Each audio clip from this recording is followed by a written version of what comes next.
जानते नहीं है। अगर बाबा साहब, सभी लोग कहते हैं कि बाबा साहब ने संविधान लिखा, सभी लोग जानते हैं कि बाबा साहब ने संविधान लिखा, लेकिन संविधान के अंदर क्या लिखा है, कितने अनुच्छेद हैं, पहले न्यूज चैनल को आपको और आपकी टीम को बहुत बहुत धन्यवाद। मैं विनीत बलशाली, ग्राम कुंडा शरीफपुर, जिला मऊ का रहने वाला हूँ। अभी हमने आपका देखा, आपने एक अभिभाषण संबोधित किया, यहाँ पे उपस्थित जो जन था उसको काफी बढ़िया बात आपने बताई।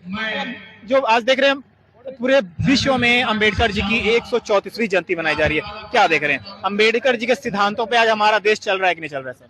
देखिए, हम बता दें, अंबेडकर जी जितने महान व्यक्ति हैं, भारत में उनको एक जातिवादी राजनीति के तहत उनको सम्मान नहीं दिया जाता है, लेकिन पूरे दुनिया में जब ज्ञान की बात आती है तो ज्ञान के नजरिए से देखा जाए तो अंबेडकर जैसा विद्वान इस भारत में कभी पैदा ही नहीं हुआ। आज हमारे देश में कुछ मनवादी किस्म के लोग हैं जो बाबा साहब के विचारों को फॉलो नहीं करते हैं, लेकिन यही देख लीजिए आप, थाईलैंड देख लीजिए, बैंकॉक देख लीजिए, कम्बोडिया, जापान, दक्षिण कोरिया, उत्तर कोरिया देखिए, अमेरिका देखिए, लंदन देख लीजिए, वहाँ पर स्टेचू लगी है यूनिवर्सिटी में, कोलंबिया विश्वविद्यालय में बाबा साहब की, वहाँ पे लिखा है सिंबल ऑफ नॉलेज, मतलब ज्ञान के प्रतीक हैं। तो हम किसी महापुरुष को जाति के आधार पर न देखकर उसकी विद्वानता के आधार पर देखें। और बाबा साहब ने वैज्ञानिक दृष्टिकोण हम लोगों को पैदा किया, एक वैज्ञानिक चेतना पैदा की कि गरीब कुचले जो दबे लोग हैं उनको आगे आने के लिए, उनको हक अधिकार दिलाने के लिए और राष्ट्र की मुख्य विकास धारा में जोड़ने के लिए जीवन पर्यंत संघर्ष किया। हम चाहते हैं कि समाज के जितने भी लोग हैं, चाहे किसी भी जाति, किसी भी धर्म के लोग, बाबा साहब ने हिंदू कोड बिल लागू करवाने का काम किया, लेकिन मनवादियों सरकार ने उस पर रोक लगा दी। महिलाओं को सबसे बड़ा सम्मान बाबा साहब ने अधिकार दिया, न इस देश में महिलाओं को संपत्ति में अधिकार नहीं था, यहाँ तक कि उनको शिक्षा ग्रहण करने का भी अधिकार नहीं था। तमाम ऐसी चीज है जिनको बुराइयों से अच्छाइयों में बाबा साहब ने लाने का काम किया। आपने जैसा आपने बताया कि तमाम जो चीजें हैं जिसको बुराइयों से अच्छाइयों में लाने का अम्बेडकर जी ने प्रयास किया, आज क्या देख रहे हैं? को ही और 14 अप्रैल को ही क्यों याद करता है अम्बेडकर जी को? उसके अगले दिन तो देखा जाता है अनेक पोस्टर यहाँ वहाँ फेंके जाते हैं और अपमान के तहत देखा जाता है। देखिए, इसमें ये बात है कि हमारे समाज के लोग बस मानते हैं, जानते नहीं है। अगर बाबा साहब, सभी लोग कहते हैं कि बाबा साहब ने संविधान लिखा, सभी लोग जानते हैं कि बाबा साहब ने संविधान लिखा, लेकिन संविधान के अंदर क्या लिखा है, कितने अनुच्छेद हैं, पहले अनुच्छेद में क्या लिखा है, समानता, आपका अधिकार कितना है, आपका कर्तव्य क्या है देश के प्रति, संविधान आपको क्या क्या अधिकार देता है, किसी को नहीं मालूम है। बस आज के बाबा साहब का सम्मान उतना ही हो रहा है, नौजवानों में जो मोबाइल की लत लगी है और नशे की जो लत लग गई है, तो बाबा साहब का हमारे समाज में नौजवानों को बस इतना ही मतलब है कि डीजे कर ले रहे हैं, झंडा पताका कर ले रहे हैं, उसमें दारू पीकर बस डीजे पर ठुमका लगाकर समाज का और बाबा साहब के विचारों को फॉलो नहीं किया जा सकता है। बाबा साहब ने 22 प्रतिज्ञा ली थी और 22 प्रतिज्ञा में समाज को एक संदेश देने का काम किया था कि जो अंबेडकर को मानता है तो सबसे पहले इस 22 प्रतिज्ञा को फॉलो करने का काम करेंगे। लेकिन आज भी कोई भी युवा, कोई भी व्यक्ति उनके विचारों को फॉलो करने का काम ही नहीं कर रहा है।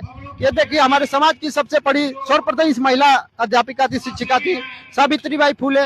पूछ दीजिए, कोई नहीं बता पाएगा।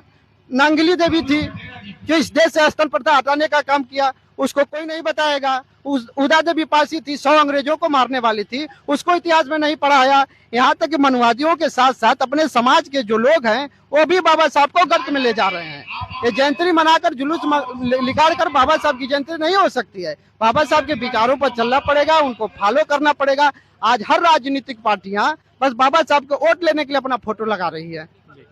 बस जैसा आपने बताया कि आज हर राजनीतिक पार्टी बाबा साहब का नाम लेकर चल रही हैं और एक नारा भी चलता है कि बाबा साहब ने जो नारा दिया था कि शिक्षा शेरनी का वो दूध है जो पिएगा दहाड़ेगा। सर, आज क्या देख रहे हैं?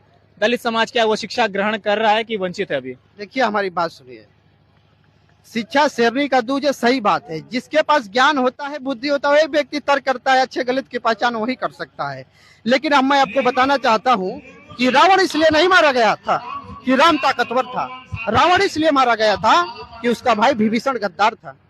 बाली भी इसलिए नहीं मारा गया था कि वो घमंडी था, बाली इसलिए मारा गया था कि उसका भाई सुग्रीव गद्दार था। महाराज हिरण्यकश्यप, महाराज हिरण्यराज की हत्या इसलिए हुई क्योंकि उन्होंने एक प्रहलाद नामक गद्दार को जन्म दिया था। हमारा समाज आज भी गुलाम इसलिए है कि हमारे समाज के कुछ लोग पढ़ लिख कर विभीषण, प्रहलाद और सुग्रीव की भूमिका निभा रहे हैं, इसलिए हमारा समाज गुलाम है। पढ़ने की बात आती है तो कोई पढ़ना ही नहीं चाहता। देखिए, ये स्वर्ग नरक तो होता नहीं है, लेकिन कुछ लोग कहते हैं कि स्वर्ग जाना चाहते हैं तो सभी लोग हाथ उठाते हैं कि हाँ हाँ मैं पहले स्वर्ग जाना चाहता हूँ।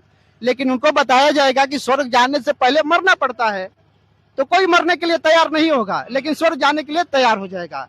उसी तरह हमारे समाज के लोग किसी से पूछते क्या बनोगे बाबू, कोई कहेगा डॉक्टर बनूंगा, पुलिस बनूंगा, आईजी बनूंगा, डीआईजी बनूंगा। लेकिन इसको बता दीजिए कि आईजी डीआईजी डॉक्टर बनने के लिए पढ़ना पड़ता है, पढ़ने के लिए कोई तैयार नहीं है। आज के युवाओं को बर्बाद करने का सबसे, आज का युवा सुबह उठ रहा है और संघर्ष कर रहा है, किसमें कर रहा है, अपना 1.5 GB डाटा खत्म करने के लिए संघर्ष कर रहा है। कब तक वो 1.5 GB डाटा संघर्ष कर दे। ऐसे युवाओं के लिए आप क्या संदेश देना चाहेंगे सर? हम युवाओं को यही संदेश देना चाहते हैं कि इतिहास से सबक लें। बाबा साहब ने जो हमें संदेश दिया, ज्योतिबा राव फूले ने जो हमें संदेश दिया, नारायण गुरु ने हमें संदेश दिया कि आपके पास अच्छे कपड़े नहीं है चलेंगे, हाथ में खाना खा लो, थाली को बेच दो, लेकिन शिक्षा को अर्जित करो। इसका कारण बताए थे ज्योतिबा राव फूले ने कि विद्या बिना मति गई, मति बिना नीति गई, और नीति बिना गति गई, गति बिना धन गया, धन बिना शूद्र नष्ट हुआ। इतना घोर अनर्थ सिर्फ अविद्या के कारण हुआ। अगर आज के युवा नहीं समझेगा, फिर हम वही पुराने वाले दिन देखेंगे। इसमें कोई हिचकिच नहीं है कि हम फिर वही गुलामी दिन देखें। आज के युवा को समझने की जरूरत है। नहीं, जो लोग सांस्कृतिक कार्यक्रम माध्यम से बाबा साहब की जयंती के, देखिए आपने एक पहले सवाल किया था कि बस जयंती की ही दिन है, ये बात एकदम हकीकत है। आज के बाद यही हमारा समाज जो मंच के माध्यम से चाहे महफिल में खड़ा होकर बाबा साहब की लंबे लंबी नारे लगाएगा, वही समाज सो जाएगा। लेकिन दुश्मन आज हमारे पीछे पड़ा है। आज हमको फिर से हमको गुलाम बनाना चाहते। देखिए संविधान में 395 अनुच्छेद है, 106 अनुच्छेद संशोधन हो चुका है।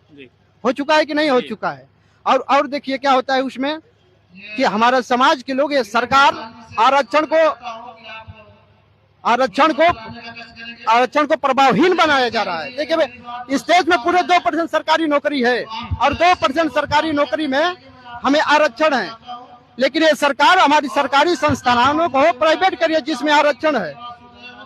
क्या देख रहे हैं? जैसा मान लीजिए शिक्षा की आपने बात की, अभी देखता जाए हम जो प्राथमिक विद्यालय की पुस्तकें होती हैं, प्रथम पेज के जब खोलेंगे तो आपको प्रस्तावना मिलेगा और लास्ट पेज पर राष्ट्रगान मिलता है। अगर बीच में संविधान के कुछ पार्ट जोड़कर पढ़ाए जाएं तो क्या देख रहे हैं? आपने बहुत अच्छी बात कही। प्राथमिक विद्यालय में नहीं, एलकेजी से जो पढ़ाई होती है, एलकेजी के पढ़ाई से बोल दो जाए, फिर जैसे से क्रम बढ़ा 1 2 3 4 5 बढ़ रहा है, वैसे अनुच्छेद पढ़ाते जाइए।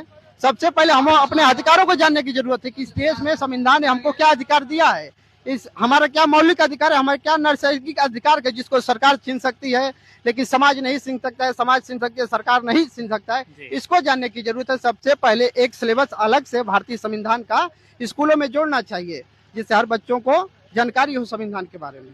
देखिए हमारे साथ है विनीत बंसाली जी, इन्होंने काफी बढ़िया बात कही कि सबसे बड़ी शिक्षा है और शिक्षा आज ग्रहण करते तो अपने हक अधिकार के लिए आप खड़े होकर लड़ सकते हैं, किसी की आपको जरूरत नहीं पड़ने वाली है। और इसीलिए शिक्षा ग्रहण करना हर एक समाज के लिए उतना जरूरी है जितना जीने के लिए भोजन जरूरी है।